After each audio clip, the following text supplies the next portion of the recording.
Ok, mais tout ça, c'est des choses qu'on pouvait faire assez facilement précédemment. Maintenant, une des originalités du tableau, et c'est pour ça qu'il s'appelle croiser, c'est qu'il est possible de croiser et d'avoir dans le même tableau deux caractéristiques, plusieurs caractéristiques en même temps.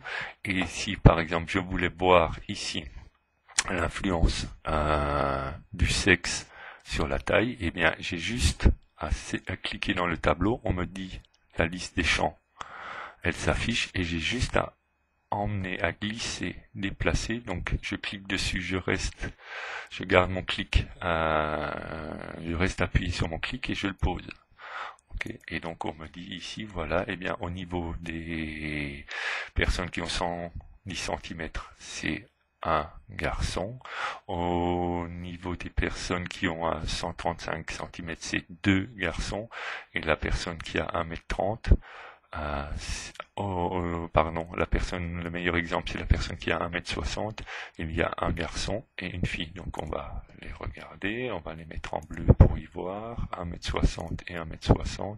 On a effectivement ici une fille et ici un garçon. Okay. Évidemment, si je veux changer des affichages, avoir juste des effectifs, j'ai qu'à refaire ce que j'ai fait précédemment. Paramètres du champ, et puis il y a là, j'ai juste à demander qu'il les affiche sous la forme normale, et là il m'affichera uniquement les effectifs.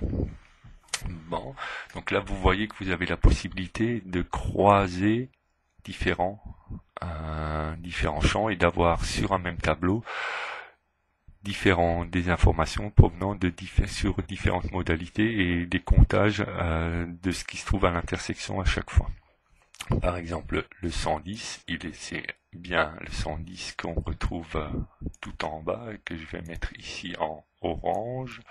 Il est bien à l'intersection de la taille et du sexe. Donc ce 110 là, qu'on me remet en orange ici, c'est bien une intersection entre sexe et taille.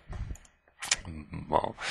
L'autre possibilité qui est tout à fait intéressante, c'est de dire, ok, là j'ai toutes les modalités, mais j'ai envie de faire des recoupements. Donc pareil, je reclique dedans, ça se met en bleu, et clic droit, j'ai une possibilité qui s'appelle grouper et afficher les détails. Donc nous, ce qui va nous intéresser ici, c'est de grouper et de grouper. Ça comment? Eh bien, on va dire qu'on va démarrer à 105 cm, 105 pour finir à 165, 165, et que ça, il nous les groupe par classe d'amplitude égale à 10.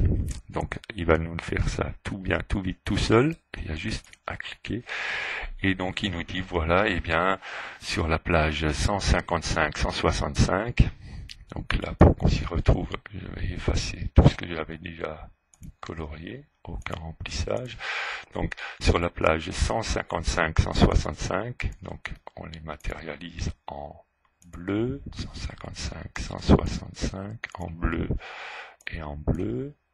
Ok, il y a deux filles, ok, je les ai là, et un garçon.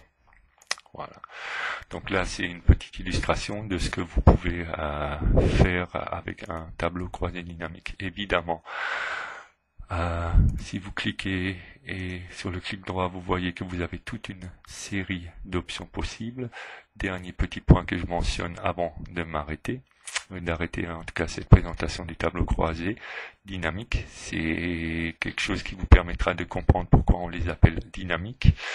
Si vous vous êtes trompé ici et que la taille ici n'est pas à 139 cm, donc qu'on ne serait pas dans cette classe-là. Ok, je vais la matérialiser tout de suite, mais que c'est pas 139 cm mais 143 cm, donc vous rentrez ici 143, ok, et dans votre tableau, pour l'instant il n'a pas bougé, ok, on a toujours 3 ici.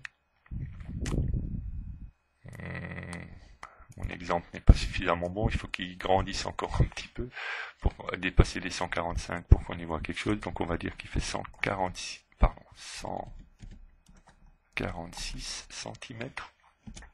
Ok.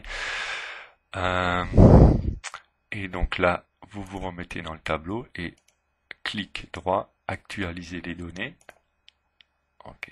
Et donc ce qui s'est passé ici, c'est que avant vous en aviez 3 et un seul ici, et maintenant, ok, Excel a recalculé, a réactualisé tout le tableau avec le changement que vous avez fait. Donc un simple changement ne suffit pas, c'est à vous de faire la démarche d'actualiser les données.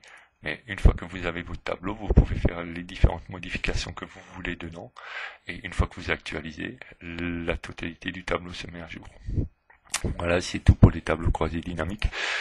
N'hésitez pas à jouer avec cet outil, c'est sûrement le plus puissant et tout contrôleur de gestion va avoir envie de faire des regroupements de croisés par fournisseur et par montant de prix, des choses de ce type-là. C'est vraiment un outil de tout premier plan et sûrement ce qui va vous servir le plus. Donc faut passer un petit peu de temps dessus, mais n'hésitez pas à jouer avec.